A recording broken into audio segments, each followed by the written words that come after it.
Hey everybody, I'm Albert Smart. I've been tattooing for 24 years and doing art for even longer. And I just wanted to show you a little something. This is a charcoal drawing that I've been working on of a dragon. And you can actually see all the stages of the process of how I put together these charcoal designs all in this frame here. And I just want to show you so that you don't get overwhelmed, because a lot of artists get overwhelmed when they start a piece of art. Um, you always start with a base value.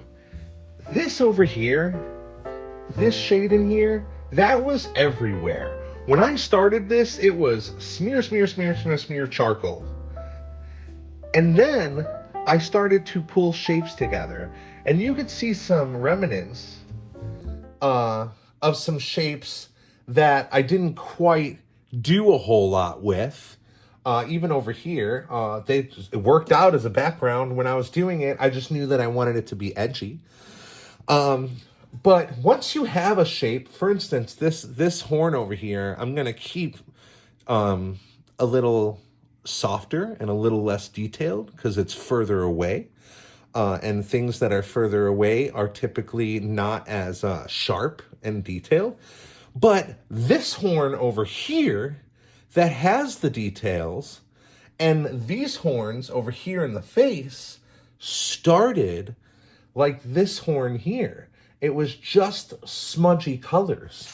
And especially with charcoal, when you're doing charcoal designs, you really want to think about it in two ways. You're either layering darker tones on lighter tones, such as these over here, these dark tones, or even over here, I just spread it, I put these dark tones over this light area, or you're putting light tones over darker tones. And I really think that it helps when you're doing charcoal designs to think about it like that. You're either bringing dark tones on top of light tones or light tones on top of dark tones to give these texture effects. This was a very dark area when it started, and I started pulling things away with an eraser. This area was a little bit lighter, and I had to come in here and add some darks. But then I still came in with that eraser and pulled away some stuff. So it really is a balance of your values, your darks and lights against each other, and what's going to help make the image come to life slowly. It doesn't start like this. It starts like this horn and like these spikes. And I would even go to say like these horns back here that don't really have a lot going on. There are some subtle highlights in them that I pulled out with an eraser, but it starts flat. And then you slowly bring it to life by remembering where you want your light source to come from. And I'm not talking that light up there. I'm talking about the light inside the dragon's world. Where that light source is coming in is going to tell you where your highlights are and where your shadows are.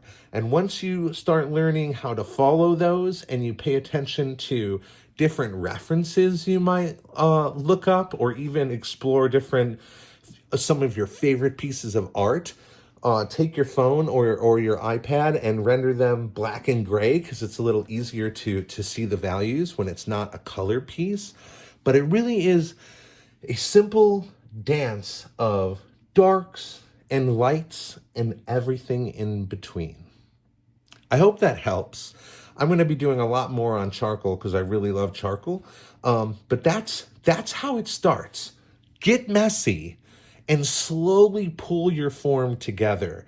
You don't want to go too dark too fast, and and the type of charcoal definitely makes a difference, but that's the gist of it. Build slowly. Put down a layer, add some darks, pull away some darks and make it lighter, and slowly bring that form out. Just for your reference, I use these master charcoal sticks I got off of Amazon, or you could also get them at Dick Blick's or Michael's. But there's hard, medium, and soft. And the softer the charcoal, the more it spreads and the darker it is. And the harder the charcoal, the harder it is to get on the paper, and it doesn't quite spread as far. And you use those for different things. This section here, I needed that soft charcoal so that I could get that nice dark value in here. But like sections like in this lip in here, I didn't want to over spread that darkness. So a harder charcoal works better. And it all started with this vine charcoal, which you could also get at any art store. They come in, this is natural how they come in these nice vines. But you take one of these, you crack the sucker in half, and you could just rub it around and start playing with shapes. Start making your basic shapes, and then you start building from there. I know the nose is going to come here, so I'm gonna erase a little bit of that shade and erase some of that here, and then I'm going to darken this here. And it's really just a push and pull until you get the image you want. Now, obviously, this is a very big and detailed design, and they don't have to start like this. I actually recommend you starting with something a little more simple. Maybe look up some good references of human skulls are really fun to draw. Flowers are very difficult, but they are fun. But I would come up with a little, like some sort of organic shape. Even something as simple as a picture of a black and gray fruit would go a really long way for you just to learn how to push and pull some values and add some texture by using either a kneaded eraser, which this one is like dunzos, oh my God.